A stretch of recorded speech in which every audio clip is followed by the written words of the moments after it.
In our chronology, whatever we are proposing, we have clearly shown that Hanuman actually interacted with Rama and lived to meet Bhima. Even the location where they are meeting is very much aligned with the narrative of Mahabharata, because the Hanuman meets Bhima in the high Himalayas near to the Kaila, near to this location of Vaisravana, that is Alaka, which is a tributary of Alakananda river's tributary. So that is the area where Pandavas are also born. In the same place, Hanuman is meeting Bhima. So I have introduced, no other researchers able to do.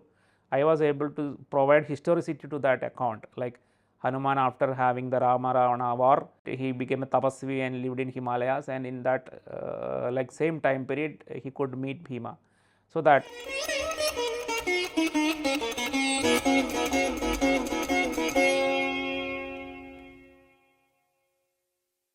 thanks for Sangam for organizing this particular talk. So this is primarily about the book Geography of Mahabharata, which is the third in the series of the geochronology series of books, which I have started with writing a book on the Rig Veda, that is the reverse of Rig Veda, and then as a continuity of the Rigvedic insights, a book on the Ramayana, that is Valmiki Ramayana is authored, the Geography of Mahabharata, because there is a continuity from Rig Veda 10th Mandala mention of Rama, and then into the Valmiki Ramayana where Rama is mentioned. And then the conclusion of the geochronology is coming into this book, that is the Geography of Mahabharata, and it has been published in a 2-volume, because Mahabharata is a very large itihasa. It is 4 times larger than Valmiki Ramayana, whereas Valmiki Ramayana critical edition, there are 606 sargas and around 18,000 plus slokas. Similarly, in the Mahabharata critical edition, there are more than 85,000 plus slokas and 1995 adhyayas, that is close to 2000 adhyayas are there. So that is why the book itself is a big book with 2 volumes. If you look at, these are the 3 books, like if anybody look into the like Amazon or in search in the Google, you can get these 3 books. This is a trilogy of books. And why this trilogy? Like, so all our eminent historians of India, they believe that any king like Chandragupta Maurya, they consider them as kind of historical kings, whereas any king who is part of the itihasas like Janamejaya, Parikshit, Shantanu or Dhritarashtra or Pandavas, they are considered as mythical kings. So, but the main problem is what we are seeing is that this historical people who mentioned about Chandragupta Maurya's historical king, they use Puranas as the source for defining their historicity and understanding what are the genealogy, etc. But they somehow, without any kind of logic, stops at a certain point and say, okay, beyond that all of them are mythological kings. So that is not logical, that is not correct, because you cannot say that the father is mythological and the son is historical.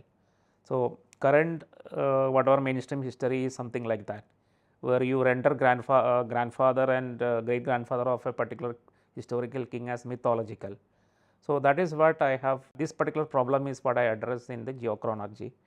So what we have done in the 3 books, reverse of Rig Veda to Ramayana, Geography of Ramayana, Geography of Mahabharata, that is the current book, is to completely understand or filter out the historical elements in these 3 books. Rig Veda come from the Vedic tradition, and both Ramayana and Itihasa from the Itihasas. And I could see lot of connections, like even some of the Rigvedic kings are coming as ancestors to kings mentioned in the Itihasas like Ramayana and Mahabharata. For example, the king Rama himself is mentioned in the 10th mandala of the Rig Veda. Shantanu, who is ancestor to the Pandavas, are mentioned in the 10th mandala of the Rig Veda. So the Rig Veda gives you some of the kings who are ancestors to like Itihasic kings. Even Bhagiratha, he is also in a kind of indirectly mentioned as Bhagiratha in the 10th mandala of the Rig Veda. So some of the Ikshvaku kings are mentioned in the Rig Vedas, and some of the Kuru kings like Shantanu and his brother Devapi, and indirectly there is a ancestor of like Shantanu, the earlier very ancient ancestors like Samvarana is mentioned as Paurava in the Rig Veda. Then Kuru is indirectly implied as Kurushravana in the Rig Veda. So there is a very well clear, not so obvious but well clear interconnecting threads from two Itihasas into the Rigvedic period. Similarly, in the Puranas there are statements like 1500 years after Parikshit, you have historical kings like Mahapadmananda is coronated. So there is a chronology that is a 1500 year chronology between the Kurukshetra war and Mahapadmananda, who is well defined as a historical king. So this is the reason why that we need to dig deeper into our Itihasas, and that is what I have done in these 3 books.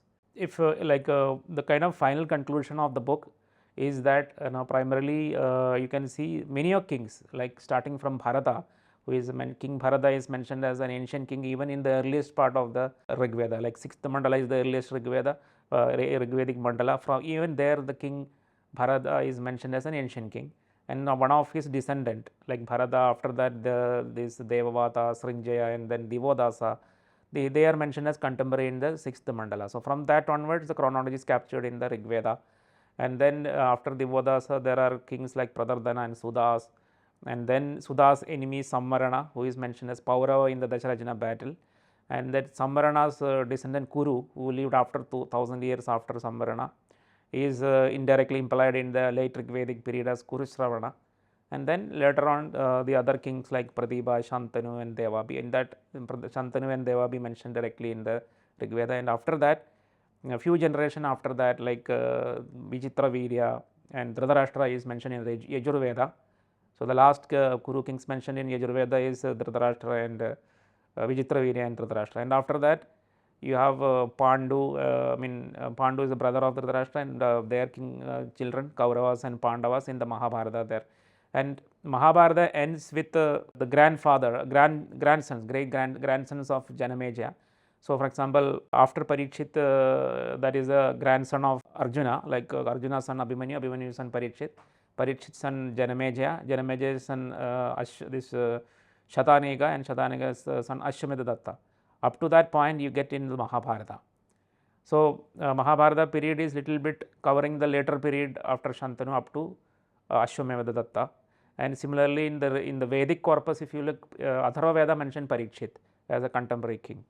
So in the Vedas also the same chronology is recorded, the Kurus are recorded in the Vedas also, like Shantanu in the last king mentioned in the Rig Veda, and Yajurveda mentioned the other kings like Dhritarashtra and Vichitravirya and Dhritarashtra, and Atharva Veda mentioned Parikshit, and other parallelly in the Mahabharata you have all the kings. And when you go to Puranas, you see the entire like around 27 generations after the Parikshit and Janamejaya is mentioned in the Puranas. Last king Kshayamaga is more or less contemporary to Mahapadmananda, and the Magadha power rose. Magadha kings become the greatest kings, and Mahapadmananda defeated all the other Janapadas, and in that process even Kshayamaga is also defeated. So your entire chronology is well defined in the Itihasas as a proper history. If this is not history, then nothing else is history. That much clarity we have. Another thing is like many other, like now these particular books are written such that there are 2, 3, 4 efforts combined together into a book. One is geography map creation, another is referring to the source text, Sanskritam text of Rig Veda, Ramayana, Mahabharata, Brahmanas like Shatabata Brahmana and some other Brahmanas are referred in these books. So there are so many kind of footnotes and interconnections mentioned in this. And many of the researchers have very good opinions, like for example Dr. Elst has given the foreword, and Sai Deepak also given a kind of introductory note, Dr. Raj Vedam. So these are all various opinions. Vishal Agarwal, Ajay Chaturvedi and popular author Manoshi Sinha, all of them have mentioned about information. And in a synopsis, if you look, it is the like final part of the geochronology, and very importantly it gives historicity to some of the personalities otherwise people consider as mythology, pure myth, like Hanumat and Parashurama and others. So the chronology between Rama and Pandavas are like defined, very well defined, so that it is historical. You do not have to introduce any kind of magical elements to it, like Chiranjeevi or long lived characters, which are like typically in a mythology we will say, but in history there are nobody accepts that people live for more than 100 or year. 140 is the longest period. Normal human beings are, exceptions are very rare, like out of 7 or 8 billion people you will have 1 or 2 exceptions who lives more than 100 years, but 140 to 100 years is the kind of time period in which the people are said to be living. And it is not only that in our period, even in the Rig Veda, the rishis mention 100 years is a long enough period. They prayed to Indra for live for 100 years. So if you exclude the magical narratives in the Itihasas, both the Rig Veda tells like the normal human lifetime is around 100 years, and our current experience in 21st century is also the same. But in our chronology, whatever we are proposing, we have clearly shown that Hanuman actually interacted with Rama and lived to meet Bhima. Even the location where they are meeting is very much aligned with the narrative of Mahabharata, because the Hanuman meets Bhima in the high Himalayas near to the Kaila, near to this location of Vaisravana, that is Alaka, which is a tributary of Alakananda river's tributary. So that is the area where Pandavas are also born. In the same place, Hanuman is meeting Bhima. So I have introduced, no other researchers able to do. I was able to provide historicity to that account, like Hanuman, after having the Rama Ravana war, he became a tapasvi and lived in Himalayas, and in that like same time period he could meet Bhima. So that, and another thing is Parashurama. So Parashurama is mentioned as conflicting with Sri Rama, and then also in the Mahabharata Parashurama is mentioned as the preceptor of Bhishma. So in my chronology, the Sri Rama as well as Shantanu are contemporary to the 10th mandala of the Rig Veda. So they are both of the same period age. So naturally somebody who is interacted with Sri Rama can be a preceptor or guru of Shantanu's son, that is Bhishma. So that way chronology is very much clearly set up in both the books, like comparative analysis of Ramayana and the Mahabharata. And it also talks, this particular book, of course now I have already talked about the chronology, but 540 Janapadas are mentioned in the book. All the maps related to the 540 Janapadas and the hundreds of cities, towns and villages are also discussed in the book. That is, the book contains geography maps. Around 102 geography maps are there in the book, illustrating the journey of the Pandavas, of Pandu and other travelers in the Mahabharata. So that is the main content of the book. Geography is definitely the main content of the book, and it is also one of main expertise I have. But while solving the geography problems in the Ramayana as well as in the Mahabharata, I was able to do a lot of solutions for a chronology problem. So, but currently the attention is more onto the chronology problem that is solved in the books. So that is why I talked about it. But otherwise it is highly intensive in terms of geography. And this is a brief content inside the book. Anybody watching the video can stop the slide and go through all the different chapters and contents inside the book.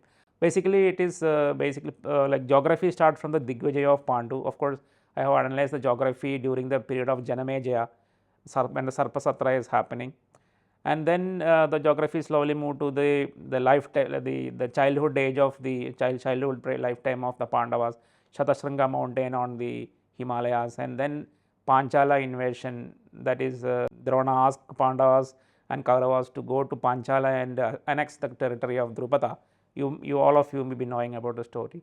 And then Pandavas' banishment to Varanavata, and then their travel to Ekachakra, traveling to Panchala to marry Panchali, and then their banishment to Khandavaprastha, and the killing of Jarasandha. So there is a travel from Indraprastha to Magadha, very well defined.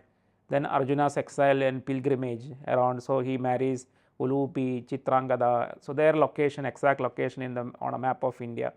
The Manipura, which is a Kalinga city, not to be confused with the Manipur state. And similarly Dwaraka, he marries Subhadra and returned back to Indraprastha. And then the Digvijayas of the 4 Pandavas, like Arjuna going to the north to the Kailas region, Bhima going to the east and even defeating Ayodhya also mentioned in that. So there is a connection between Ayodhya again in the Mahabharata, which is not known to many people. And then he reach up to the Lauhitya, that is the Brahmaputra river. Then Sahadeva going to the southern kingdoms. So even he goes to Lanka, send messengers to Lanka to Vibhishana.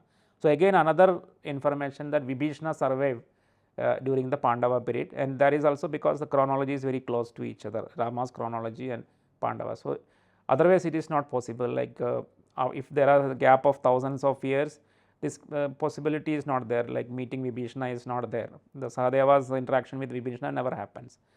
And then the Dyuda happens, the game of dice, and they're living in the Kamiga and Dvaitavanas. Then there is a pilgrimage circuit of Yudhishthira that is happening. And Arjuna's travel to Devaloka. So where is Devaloka? Which is the place that that it is considered Devaloka? So I identified it very close to Kailas range, Manasarovar range. Very enigmatic place with a lot of maybe even a kind of paranormal activities are going in that area.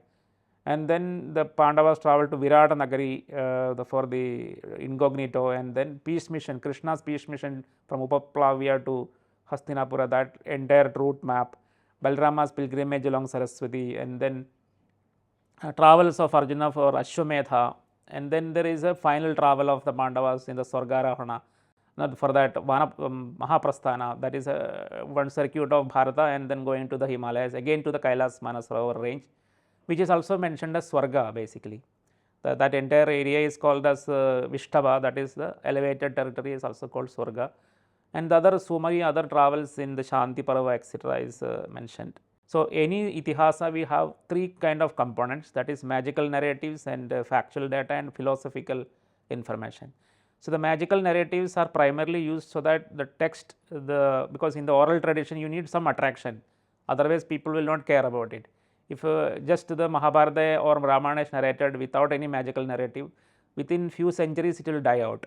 So because of that, some of the things are like embellished with some poetic imagination and magical narrative, so that the Mahabharata for 4000 years or it will continue to and then excite us, so that it is preserved. For example, in the Rig Veda there are no magical narrative, but it is still preserved because there is pronunciation based technologies emerged, like Nirukta, that is etymology, pronunciation, that is this, then grammar, that is Vyakarana, then pronunciation, Shiksha. So all these Vedangas helped even without magical narratives. Rig Veda is preserved till date, but in Mahabharata and Ramayana we don't have such preservation techniques. So the Rishi Munis, that is Vyasa, Valmiki, they have introduced another methodology of preservation, that is introducing magical narratives. So when you are doing historical analysis, we have to be very careful about what is factual data and what is magical narrative. And the philosophy is independent of any of these. So irrespective of it is factual data or magical narrative, philosophy is the core part, that is dharma, and that is the main fruit of Itihasas. Even though researchers like me analyze the chronology and geography of Mahabharata, Ramayana, the main purpose of Ramayana and Mahabharata, even Rig Veda, is actually to bring out the dharmic insights to the people. So there is no, because many people mistake, because I am into geography, they think that say I am not very much focused on dharma, but it is not that the case. So it is the main thing, but our subject of interest is on to the chronology and geography. So that is why we are writing books, and my next book is about the Sanatana Dharma, that is dharmic grand narrative, focusing on this dharmic aspects of Itihasas. So this is again the entire lineage of kings that we have. So around 44 generations are there, named people between Manu and Parikshit. So some of the people have very exaggerated chronologies, like 5000 BC or 12,000 BC for Itihasas, but they are not able to look, they are not looking at the data. When you look at the data, there are only 44 generations between Manu and Parikshit. Maybe there may be a lot of missing generations, then that will be something like 60 generations.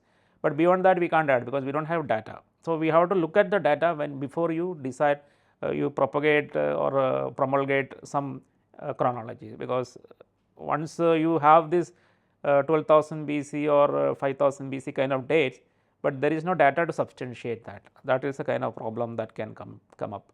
And here is another, like this the previous slide, you can see all the generations before Parikshit, and here you can see in the Puranas whatever generations are recorded after Parikshit. I mentioned about around 27, 28 generations of people, So, this actually, because of this, you have a kind of certain chronology time sector in which you have to place Pandavas or Rama, etc. It cannot be going floating arbitrary to upward or downward. So, for example, there are consequences. If you put Manu in a certain date, automatically that will give you a date for the Kurukshetra war. Or if you put a date of Kurukshetra war, Manu has to be dated in a particular point, because their chronology is connected.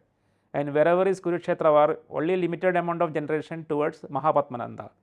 So, when you put a date, for example, Mahabharata war at 5561 BC, there are only 1500 years between Parikshit or Kurukshetra war and Mahapadmananda. So, you have to place him at 4000 BC, which means you have to place Mahapadmananda older than early Harappan period. That means everybody can agree that no, Magadha kings never lived before the Harappans, early Harappan period. So, that way you can actually understand whether your chronology is correct or not. So, using the generation data. And here actually this is a slide where I have mentioned about the different personalities, Shantanu being the last person mentioned in Rigveda, then Vichitravirya and Dhritarashtra in Yajurveda, like that. So, that also gives a kind of chronological positioning of different personalities like Parikshit, Ashwamedha Datta, and then Kshemaga, who is mentioned in the Mahabharata, these Puranas as contemporary to this Mahapadmananda. So, historical timeline and Aitihasic timeline as well as Rigvedic timeline are well connected, and extracting that timeline is the kind of objective of this particular study. So, now I am going to the geography part. So, because that is the core of the now we have, so far we have discussed the chronology. So, now I am discussing the geography part of it. This is a kind of a summary, the basic of the Mahabharata geography which I am mentioning. The Rigvedic geography, which is somewhat to the northwestern part of India, and then the Ramayana geography more or less to the north of Narmada, and finally the Mahabharata geography, there is a southward extension of the geography further into the peninsular India. So, this is a kind of a executive or top level summary of the geography of Mahabharata. But then when you go deeper and deeper, you get more and more insights.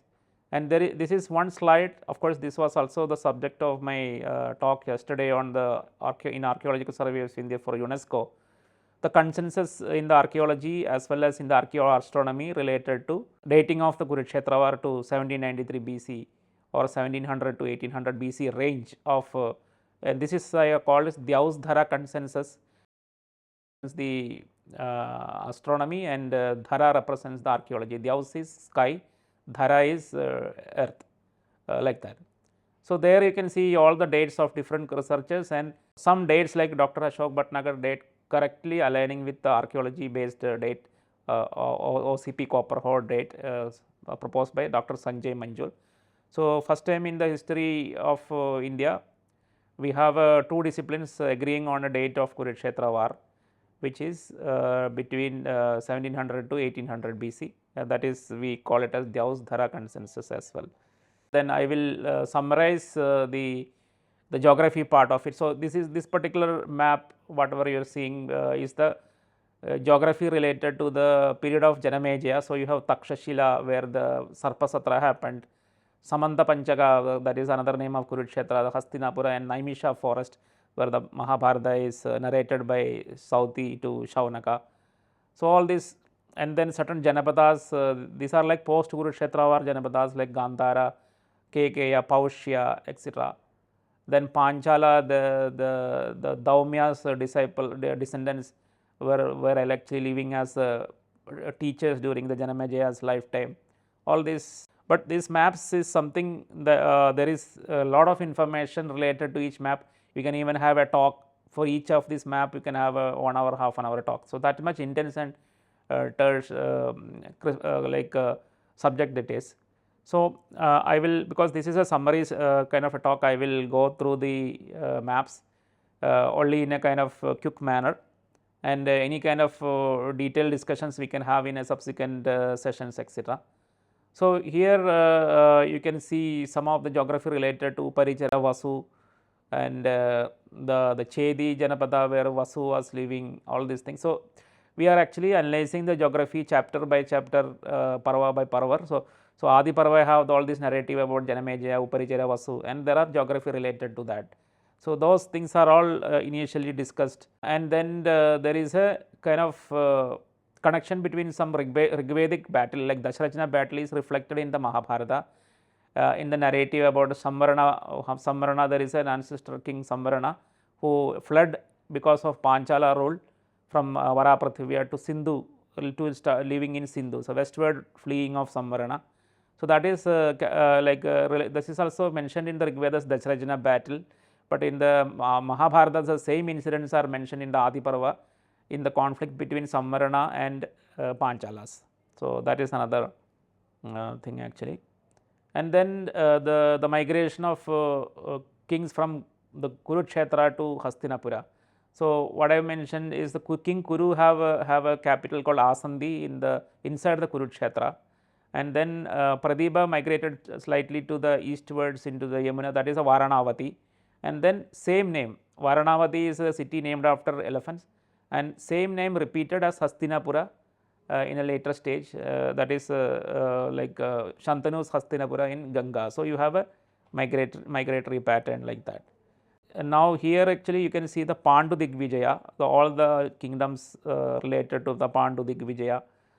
So Pandu's lifetime is covered like that, and here you can see the Shatasranga mountains where the Pandu went for the Vanavas, and there is where the Pandavas are born, very close to Uttarakuru. And Alaka, Alaka is currently we know it as Alakananda, the tributary of Ganga, but it was Alakapuri, that is a Kuberapuri, etc. mentioned like that. Gandhamadana mountains, Hamsakoda, Shatasranga, etc.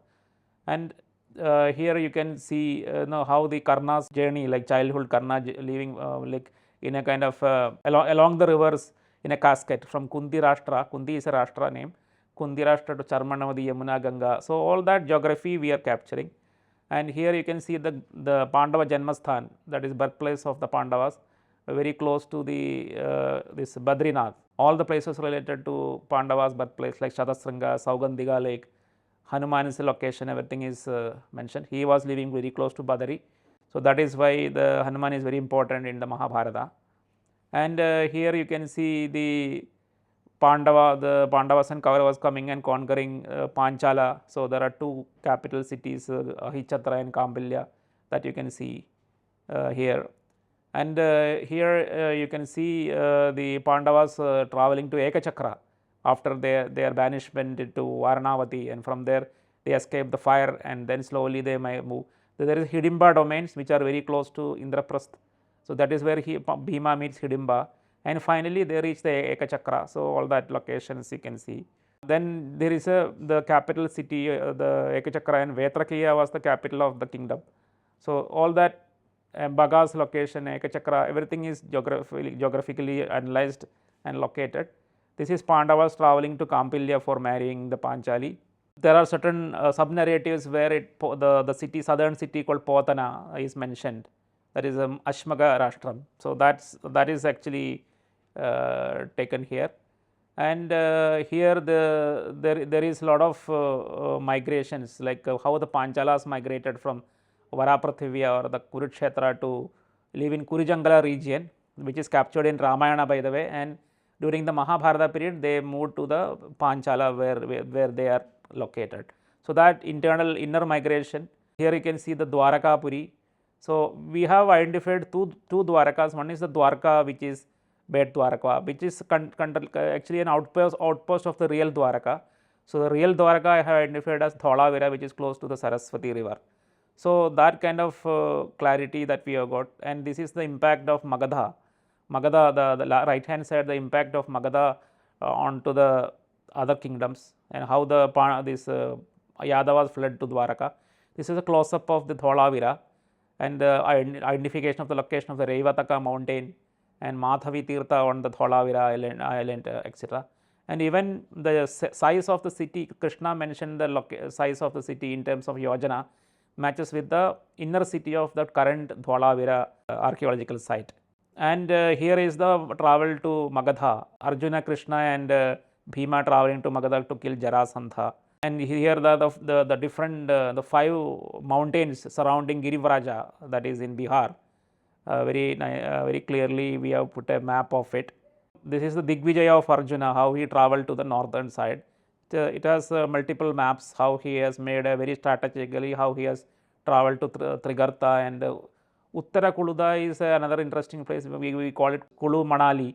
So that is where the Ghatotkach was having a kind of kingdom.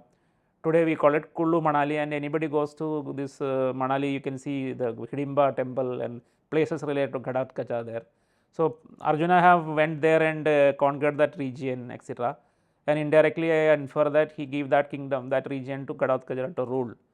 And then he goes to the further north, etc. And he travels to Kashmir region, you can see Kashmir region, and finally reaches the Manas Sarovar Kailas region. This is how the Arjuna's Digvijaya was. And then Bhima's Digvijaya, similarly you can see he goes to the eastern side. One of the place he conquered is Ayodhya, that also you can see. He reaches as far as the Anga kingdom, etc., and then Lauhitya also. So very close to the current Bangladesh.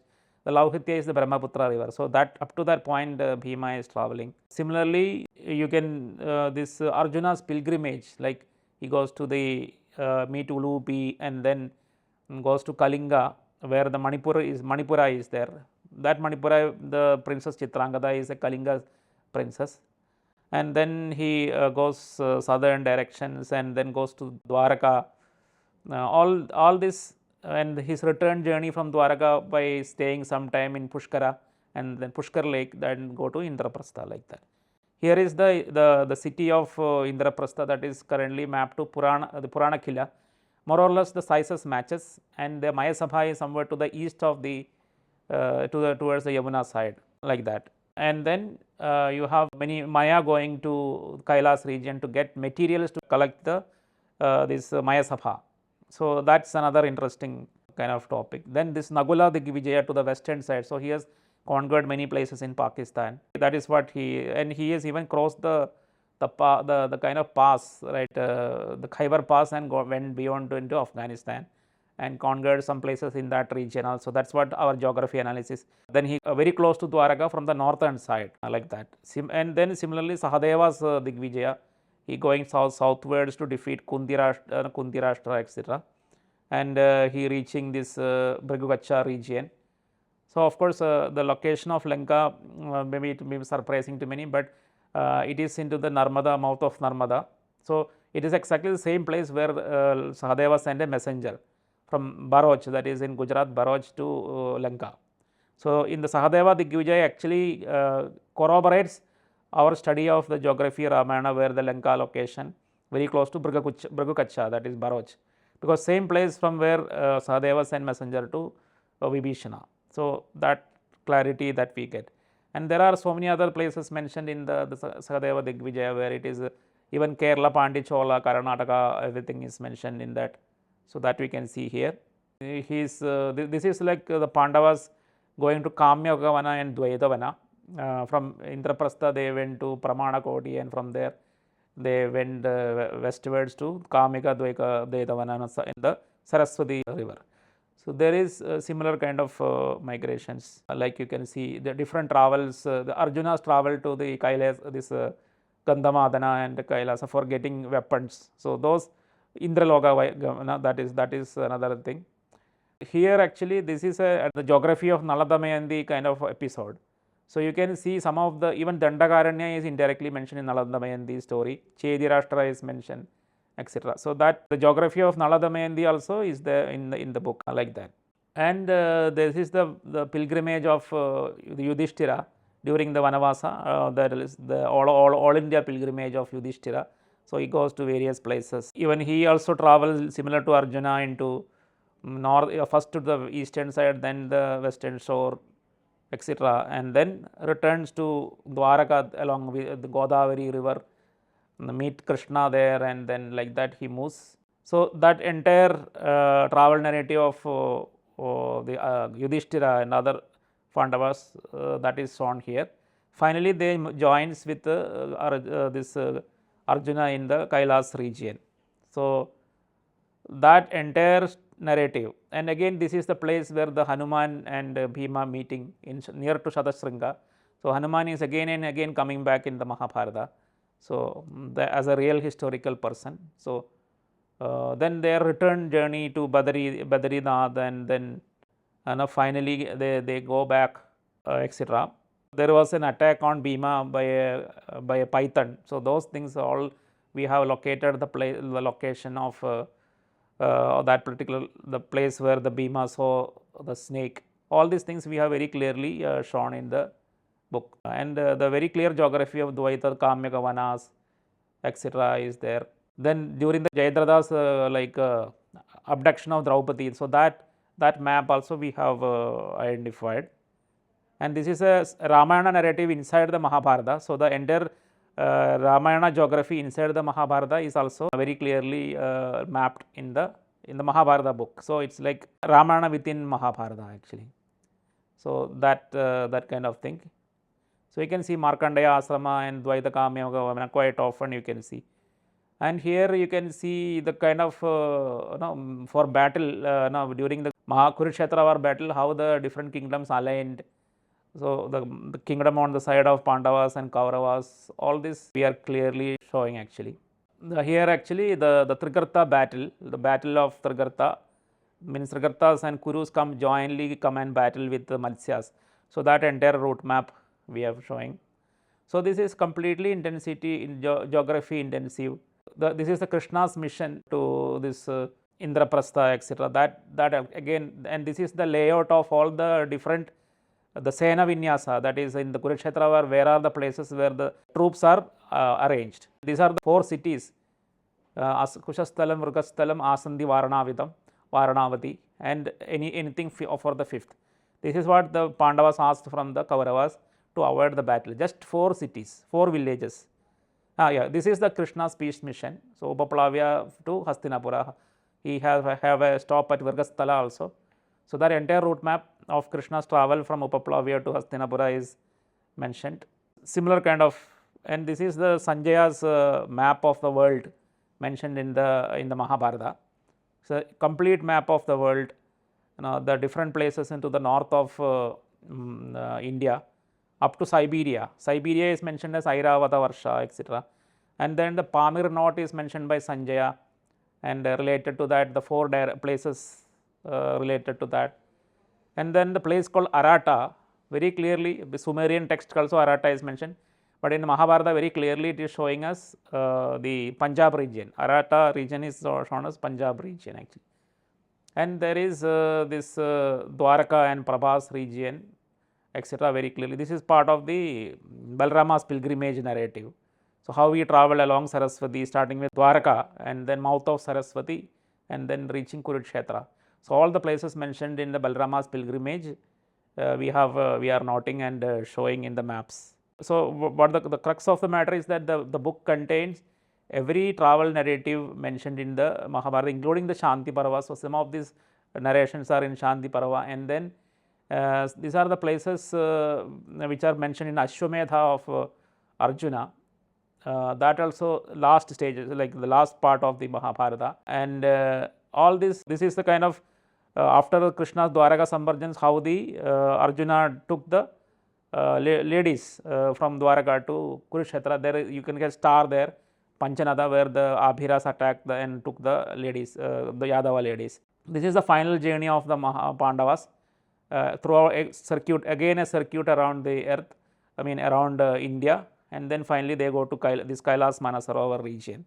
That is, of course, this is the last journey of the Pandavas. That again we can see throughout the Bharatavarsha they travel, and finally they reach the same place, because Yudhishthira have made a promise that I will come back to the same place after my retirement, while he was leaving the Kubera territory in the Kailas Manasarovar range. So, as per Yudhishthira, that is his Swarga actually, and that is what indirectly mentioned in the Mahabharata, that Pandavas reaching Swarga. The Swargarohana is primarily that they consider that region, that is Kailas Manasarovar region, as a kind of heaven actually, so like that.